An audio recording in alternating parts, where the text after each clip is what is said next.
In the beginning, it was just a dream, a passion to see people who were suffering and finding hope through the gospel and a pathway out of their desperate situations. The missions work today is definitely different than what we did in 1991. Yet, when Tom and Letitia Miller opened the Merced Rescue Mission, their vision to see broken lives restored became the driving force behind all we do today at the Merced County Rescue Mission. I'm Bruce Metcalf, the Executive Director for the mission. 26 years ago, the mission started as a ministry to the homeless. Although we still serve many homeless, we have changed in many ways over the years to meet the needs of the community. There are always new obstacles to overcome, and over the last several months, we have faced incredible challenges. I'd like to take a moment to have our board and staff answer some frequently asked questions. Has the mission closed? Absolutely not. As you may know, we reached the limits of our ability to serve the community's needs at 1921 Canal Street. The building was over 100 years old. Daily, we operated at near capacity, and there was no room to expand. It was deteriorating rapidly to the point that continued maintenance was too expensive and repairs were no longer cost-effective, and many areas were beyond repair. It was with great faith that we vacated the premises. After finding a new office and relocating mission programs and services throughout the city, our day-to-day operations have stabilized and continue 7 days a week. Our new office is located at 527 West 20th Street and is open Monday through Saturday from 12 to 5. It's here that individuals seeking help or emergency services can check in. Also, it's here where we welcome donations from monthly pledges to food, hygiene kits, and other items. So we'd be happy for you to stop by to see us. What happened to the overnight shelter for men? At the present time, with our loss of building, we have no facilities for providing shelter. However, each winter we will continue to operate a warming center from December 1st through March 31st. In order to protect people from cold and wet weather, the development of our new campus, we are committed to making food, shower, and overnight shelter available to those in need. Is the mission still feeding homeless and needy people? This program, which consists of 3 meals a day, has relaunched after working diligently with the city to get the necessary permits needed for the new feeding location. Meals are prepared and served at Calvary Assembly of God in Merced at 1021 R Street. We also have started delivering meals again to surrounding communities such as Planada, La Grande, Delhi, Stevenson, Atwater, and Winton. What has become of the New Life Transformation Program? The men's program, the Bridge of Hope, and the women's program, the Haven of Hope, are now operating in 3 new group homes. In this setting, we are able to accommodate 10 women and 20 men. This 9-month residential program continues as a faith-based program in which our clients take biblical and self-help courses. In addition, their coursework, the men also involve in work therapy, providing meals to the needs and serving the community. Bridge to Hope has saved my life and changed my life.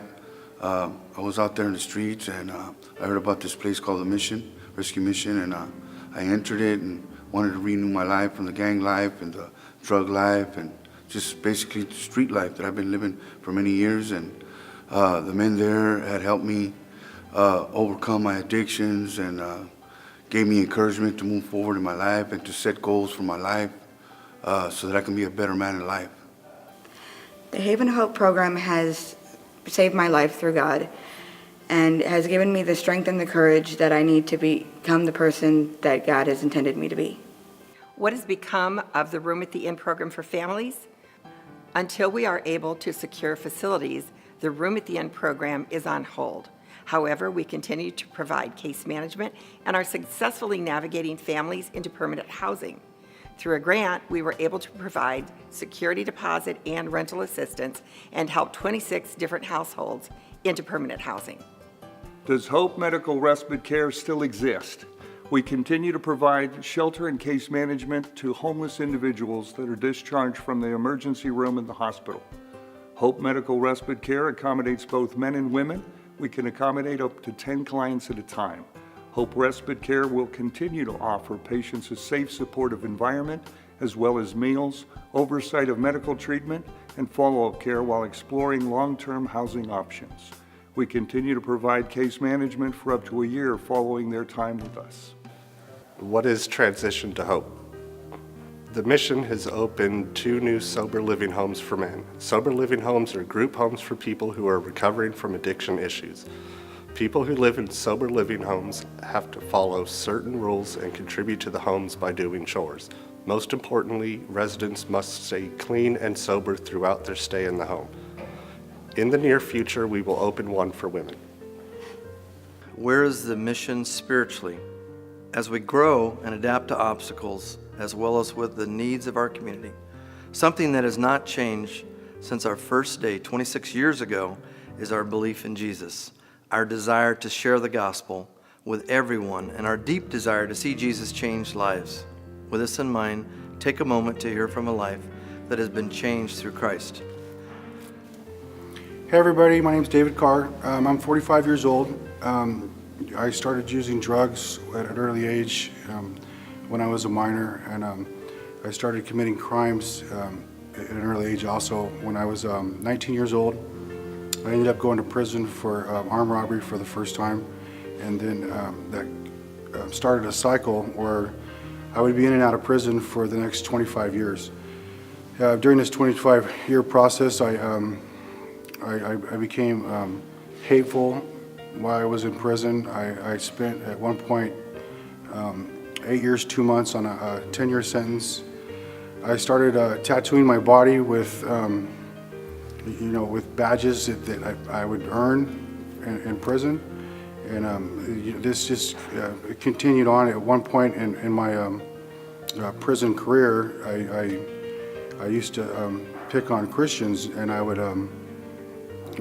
just say bad things to them, threaten them, and I ended up in ADSEG behind it. And then here a few years ago, I ended up back in prison again. I had a family, with 2 boys, a wife, and I was just at an end of myself. I was suicidal.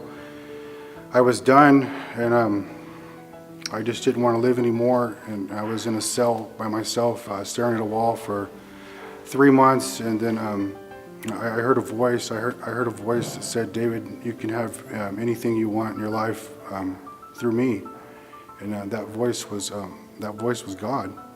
The same God that I picked on people for, and things didn't. I started,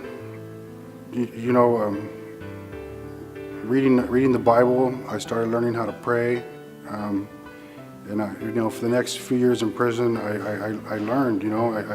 I tried to change, and all the negative behaviors that I learned over the last 25 years. It took a lot to change, and I got out and went back to my old ways, and then I started, going into feeling that what I was doing was wrong. I knew it was wrong because I could, feel God.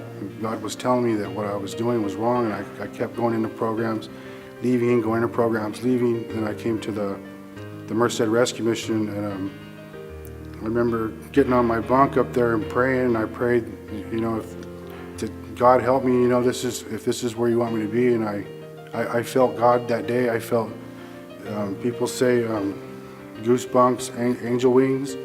And I felt God that day, and I just dove deep into the program, and stayed down on the bottom floor, did everything I was told, went through their program, and graduated, stayed on and to help and volunteer, and I started going to school to be a drug counselor.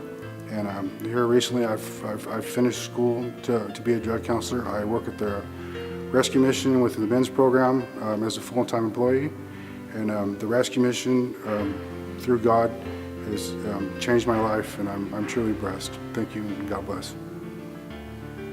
Our pledge to you is to keep improving and trying new things so that we can continue to be worthy of your trust and respect. And we always keep pointing people to Jesus. Thank you for your support. We could not do this without you. Together, we are 26 years strong.